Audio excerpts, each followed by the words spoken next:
बेटा आज हमने सुबह जो क्लास में क्वेश्चन किए थे वो था कि k का ऐसा मान ज्ञात करें कि उसके दो बराबर मूल हैं। तो इस एक्सरसाइज की स्टार्टिंग में हमने फर्स्ट क्वेश्चन जो किया था वो था मूलों की प्रकृति ज्ञात करना, जिसके लिए हमने d वाला फॉर्मूला यूज़ किया था, d is equals to b square minus 4ac। इसको करने पर d की तीन पॉसिबिलिटीज़ थी, या तो d का आंसर 0 से बड़ा होगा या 0 के बराबर होगा या 0 से छोटा होगा। इन दोनों केसेस में वास्तविक मूल आएंगे। जब d 0 से बड़ा है तो हमारे मूल वास्तविक और भिन्न होंगे। जब d 0 के बराबर है तो मूल वास्तविक और समान होंगे, यानी बराबर होंगे। और जब d 0 से छोटा है तो यानी कोई वास्तविक मूल नहीं होगा, अर्थात इस वाले सिचुएशन में हम उसको आगे हल नहीं कर सकते। और इन दो केसेस में हम आगे हल कर सकते हैं, और उसके लिए फॉर्मूला था x बराबर minus b plus minus under root d बटा 2a। तो ये हमने कल की क्लास में किया था। अब सेकंड क्वेश्चन के अंदर आपको ये दिया है कि इस द्विघाती समीकरण के दो बराबर मूल हैं, तो k बताओ कितना है। तो सबसे पहले हमने ये देखना है कि ये स्टैंडर्ड फॉर्म में लिखा हुआ है, फिर हम इसकी तुलना करेंगे ax square plus B X plus C से। जब आप तुलना करोगे तो a वो है जो x स्क्वायर के साथ लिखा है, यानी a कितना है 2, साइन मैच हो रहे हैं इसलिए b है k, b की जगह क्या लिखा है k, और c की जगह क्या लिखा है 3। अब क्योंकि मूल बराबर है, तो मूल बराबर किस सिचुएशन में होते हैं इन तीनों में से, जब d 0 के बराबर होता है। इसलिए हम इस क्वेश्चन में d को 0 के बराबर रख देंगे। अब d क्या होता है, d होता है बी स्क्वायर माइनस 4ac, यानी हमें यहाँ पर बी स्क्वायर माइनस 4ac को 0 रखना है। तो जो हमने वैल्यू पुट कर दी ए बी सी की, k स्क्वायर माइनस 24 बराबर 0 आया, माइनस 24 दूसरी तरफ गया 24 हो गया। यहाँ पावर 2 है, जब वो दूसरी तरफ जाती है तो 1/2 हो जाती है, और 1/2 का मतलब क्या होता है, अंडर रूट का निशान। इस 24 के फिर आप अभाज्य गुणनखंड लिखोगे तो इसमें से 1 2 बाहर आ जाएगा क्योंकि उसका जोड़ा कंप्लीट है, और यहाँ पर आपका 6 बच जाएगा। अब जब भी वर्गमूल निकाल रहे हैं हम किसी संख्या का, तो वहाँ पर दो आंसर्स आते हैं, एक पॉजिटिव के साथ और एक नेगेटिव के साथ। जैसे जो 25 है वो 5 इंटू 5 से भी 25 आता है, और -5 इंटू -5 से भी 25 आता है। तो जब क्योंकि यहाँ पे पावर 2 थी, इट मीन्स k की दो वैल्यूज़ आएंगी। तो वो दो वैल्यू कैसे आई, जो आपने वर्गमूल निकाला, जो आपका फाइनल आंसर आया उसके साथ प्लस और माइनस दोनों आएगा, ठीक है। यानी यहाँ पर k की दो वैल्यूज़ हो गई 2√6 या -2√6। सेकेंड पार्ट के अंदर आपको इस फॉर्म में क्वेश्चन दिया है, जो कि देखने से द्विघाती समीकरण नहीं लग रहा, पर हमें पता है कि जब क्वेश्चन में ब्रैकेट हो तो हम पहले ब्रैकेट को सॉल्व करते हैं। और ब्रैकेट कैसे सॉल्व करोगे, kx को पहले x से मल्टीप्लाई करोगे तो kx स्क्वायर आएगा, फिर kx को -2 से मल्टीप्लाई करोगे तो -2kx आएगा, प्लस 6 बराबर 0। ax square plus B X plus C से तुलना करेंगे अब आप इसकी, क्योंकि अब ये स्टैंडर्ड फॉर्म में है, पहले x की पावर 2 है, फिर 1 है और फिर 0 है। जब आप तुलना करोगे तो a की जगह लिखा है k, b में साइन मैच नहीं हो रहे। अच्छा, यहाँ हमें सिर्फ दोनों में x छोड़ना है, x के साथ जो भी लिखा है वो सारा b है, तो b कितना है -2k और c कितना है 6। अब फिर से यहाँ पर क्योंकि मूल बराबर है तो d को हम 0 रखेंगे, यानी बी स्क्वायर माइनस 4ac को 0 रखेंगे। यहाँ पर आपका 4k स्क्वायर आ जाएगा, -2k को -2k से मल्टीप्लाई करोगे तो प्लस का 4k आएगा। यहाँ पर -24 के बराबर 0। अब यहाँ आप दोनों में देख रहे हो कि 4 और k कॉमन ले सकते हो, तो k -6 बच गया। इसके बाद हम क्या कहेंगे कि या तो 4k 0 के बराबर है या k -6 0 के बराबर है। ऐसे हमारे दो ब्रैकेट्स आते थे, तो हम एक बार पहले वाले ब्रैकेट को 0 के बराबर रखते थे, फिर दूसरे वाले को। तो सेम यहाँ पर 4k इससे मल्टीप्लाई हो रहा है, यानी एक बार हम 4k को 0 के बराबर रखेंगे, एक बार k -6 को। जब आप 4k को 0 के बराबर रखोगे तो k आपका 0 आ जाएगा, क्योंकि यहाँ 4 गुणा हो रहा है, दूसरी तरफ भाग में गया, तो 0 को 4 से भाग करोगे 0 आएगा। यहाँ -6 है, दूसरी तरफ जाएगा +6। तो जो हमारी k की दो वैल्यूज़ आई हैं वो आई हैं 0 और 6। जैसे यहाँ पर हमारी k की वैल्यूज़ दो आई थी, एक प्लस का 2√6 और एक माइनस का 2√6। दोनों वैल्यूज़ निकालने के बाद आपको ये देखना है कि क्या वो दोनों वैल्यूज़ पॉसिबल होती हैं। तो यहाँ पर तो हम k की कोई भी वैल्यू आ सकती है, क्यों, क्योंकि इससे समीकरण पे कोई इफेक्ट नहीं पड़ रहा है, वो द्विघाती ही रहेगी तब भी, ठीक है। अब यहाँ पे देखो k जो है आपका 0 और 6 आया। यदि आप k को 0 लोगे तो पहली प्रॉब्लम तो ये हो गई, देखो के ज़ीरो है, यानी ये ज़ीरो हो गया, ये पूरा ज़ीरो हो गया, ये भी ज़ीरो हो गया, क्योंकि के ज़ीरो है तो ये एक्स से मल्टीप्लाई होगा, ज़ीरो होगा। तो हमारे पास सिर्फ 6 बच जाएगा यहाँ पे। 6 बराबर ज़ीरो, क्या 6 ज़ीरो के बराबर होता है? नहीं होता। तो k बराबर ज़ीरो नहीं होगा, क्योंकि यह द्विघाती समीकरण नहीं रहेगा। यदि आपका k ज़ीरो हो गया तो देखो ये वाला पद तो हट ही गया, तो ये तो द्विघाती समीकरण रहेगा ही नहीं, जो कि चैप्टर का नाम है। तो दूसरी बात ये कि ये इस प्रश्न को सेटिस्फाई ही नहीं कर रहा, क्योंकि यदि हमने के ज़ीरो ले लिया तो ये दोनों पद ज़ीरो बन जाएंगे, हमारे पास 6 बचेगा, और 6 ज़ीरो के बराबर नहीं होता। ठीक है, तो इसलिए जो दो वैल्यूज़ आई हैं इनमें से हम के बराबर ज़ीरो को हटा देंगे, सिर्फ कौन सी वैल्यू लेंगे? के बराबर 6। तो कारण हमने लिखा है कि के ज़ीरो के बराबर नहीं होगा, क्योंकि यह द्विघाती समीकरण नहीं रहेगा और ये दी हुई समीकरण को संतुष्ट भी नहीं कर रहा। संतुष्ट कैसे नहीं कर रहा? कि जब हम के ज़ीरो रख रहे हैं तो 6 ज़ीरो के बराबर आ रहा है, जो कि संभव नहीं है।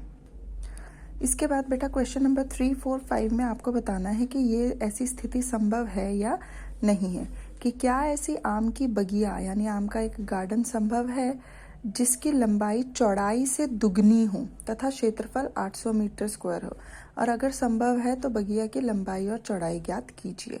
अब उसने क्या बोला है कि लंबाई जो है वो चौड़ाई की दुगनी है, तो सबसे पहले हमें चौड़ाई को x मानना पड़ेगा, तो लंबाई कितनी हो गई? 2x। अब उसने बोला कि इस बगिया का क्षेत्रफल 800 है, तो क्षेत्रफल कैसे आएगा? या तो बगिया वर्गाकार होगी या आयताकार होगी। अब वर्गाकार तो हमें दिया नहीं है प्रश्न में, तो हम उसको आयताकार मानकर ही चलेंगे।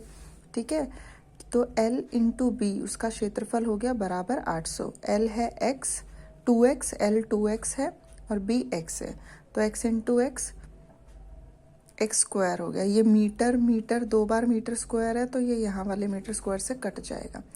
2x स्क्वायर बराबर 800 आया, x स्क्वायर बराबर 400 आया।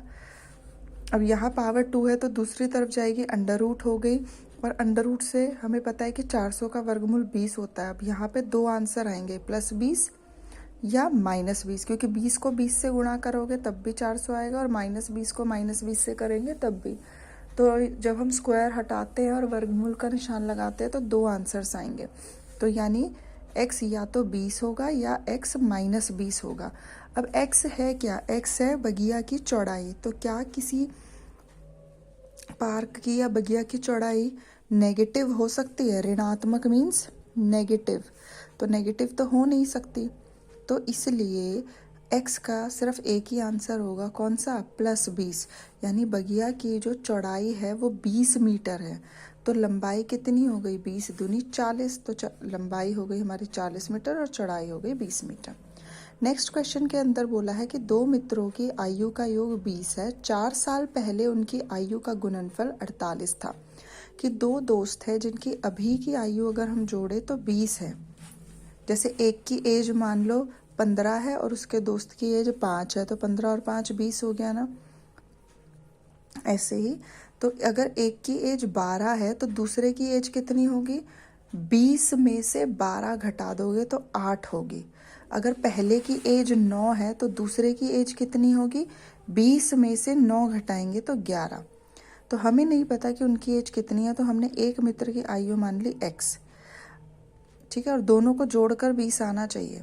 अब अगर एक की एज x है तो दूसरे की एज 20 में से x घटा दोगे। अभी मैंने बताया कि मान लो एक की एज 12 है तो दूसरे की एज हमने कैसे निकाली थी? 20 में से 12 घटाकर 8 आया था। तो अब हमें यहाँ तो पता नहीं है कितनी है, तो हमने एक को माना x, तो दूसरा हो जाएगा 20 - x। ठीक है, और आप इसको चेक कर सकते हो कि यदि अब हम इनको जोड़ेंगे तो x से x कट जाएगा, हमारे पास क्या बचेगा? सिर्फ 20 ही बचेगा, और दोनों की एज का योग हमारा 20 आ गया। तो एक फ्रेंड की एज x मानेंगे और दूसरे की एज 20 - x। अब 4 साल पहले की बात हो रही है, तो दोनों की एज में से आप क्या करोगे? 4 घटा दोगे, x में से 4 घटाओगे और 20 - x में से 4 घटाओगे, और 20 में से 4 गए 16 - x। इसको हम आगे और हल नहीं कर सकते क्योंकि ये असमान पद है, एक में चर है और एक में चर नहीं है। प्रश्न के अनुसार अब उसने क्या बोला कि जो उनके 4 साल पहले वाली आयु थी, यदि तुम उनका गुणनफल निकालोगे तो 48 आएगा। यानी 4 साल पहले वाली एज को यदि हम मल्टीप्लाई करें तो 48 आएगा, वो हमने लिख दिया। x एक बार x गुणा होगा इस 16 माइनस एक्स से, और एक बार -4 गुणा होगा इस 16 माइनस एक्स से। 16x माइनस का एक्स स्क्वायर माइनस का 64 माइनस माइनस प्लस 4x बराबर 48। 16x और 4x एक जैसे पद है तो इनको जोड़ा जा सकता है। 20x आ गया, माइनस का एक्स स्क्वायर माइनस का 64 बराबर 48। ठीक है, अब हमें क्या करना है, हमें देखना है कि हम इस 48 को शिफ्ट करें दूसरी तरफ या इसको शिफ्ट करें। तो पहले भी बताया था, देखो यहाँ हाईएस्ट पावर वाला पद कौन सा है, ये, और इसका साइन नेगेटिव है तो हम अवॉइड करेंगे इसको नेगेटिव रखना। हम इसको पॉजिटिव बना सकते हैं। कैसे? यदि हम इन सारे नंबर्स को उधर ले जाएं। तो जब हम इसको उधर लेकर जाएंगे तो ये पॉजिटिव बन गया, जब हम इसको उधर लेकर जाएंगे तो ये नेगेटिव बन गया, और जब हम इसको उधर लेकर जाएंगे तो ये पॉजिटिव बन जाएगा, और ये पहले से इधर है।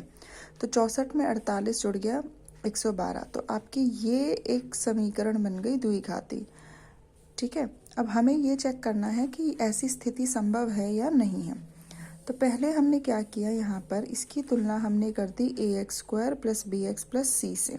जब आप तुलना करोगे तो a कितना है 1, साइन मैच नहीं हो रहे तो b कितना है -2, और c में साइन मैच हो रहे तो c हो गया 112।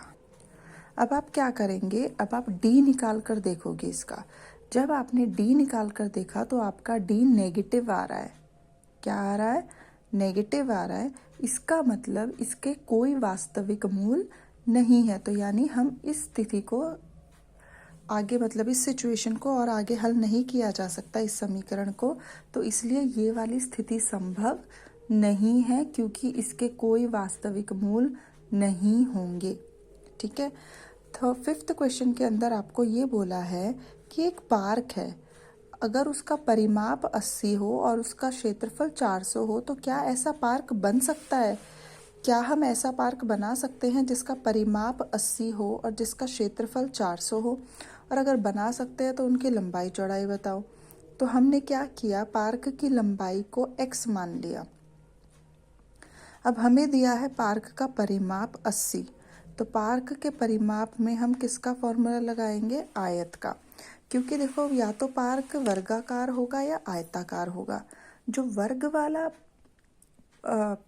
शेप होती है उसमें आयत की तुलना में ज़्यादा प्रॉपर्टीज़ होती है, तो इसलिए हम उसको वर्ग नहीं मान सकते, हम उसको आयत ही लेकर चलेंगे पहले शुरू में। ठीक है, अब हमें परिमाप 80 दिया है तो आयत के परिमाप का आपने फॉर्मूला लगाया, 80 के बराबर रखा। l यानी हमने पार्क की लंबाई x मानी है तो हमने l की जगह x रख दिया। अभी हमने चौड़ाई को कुछ नहीं माना तो उसको b ही रहने दिया, बराबर 80। यहाँ 2 गुणा हो रहा है तो दूसरी तरफ भाग हो गया, तो x प्लस 20 बराबर 40 आया। यहाँ से b आपका कितना आया, x को दूसरी तरफ भेज दिया तो 40 माइनस x। हम इन दोनों को जोड़ नहीं सकते क्योंकि दोनों अलग अलग है, और हमें क्या करना है, हमने एक को तो x मान लिया 40, ये पार्क की लंबाई को हमने x मान लिया। अब हमें पार्क की चौड़ाई को हमने क्या किया, उसको भी x के रूप में व्यक्त कर दिया। तो हमारी पार्क की जो लंबाई है वो x है और जो पार्क की चौड़ाई है वो 40 माइनस x है। और ये कैसे आई 40 माइनस x? हमने परिमाप का इस्तेमाल किया फॉर्मूले का। अब हमें पता है कि पार्क का क्षेत्रफल 400 दिया है, तो l इंटू बी 400 रखोगे, l है x और b है 40 माइनस x। इनको खोलोगे तो 40x माइनस एक्स स्क्वायर बराबर 400। अब फिर से देखो, यहाँ इसके निशान नेगेटिव आ रहा है हाईएस्ट पावर वाले का, तो इसको इधर लाने की बजाय हम इन दोनों को दूसरी तरफ भेज देंगे, तो ये तो पॉजिटिव बन जाएगा और 40x नेगेटिव बन जाएगा और 400 प्लस का ही रहेगा। तो ये हमारी समीकरण बन गई। अब हमें देखना है कि क्या ये ऐसी स्थिति संभव है। तो पहले हम इसका d निकाल लेते हैं।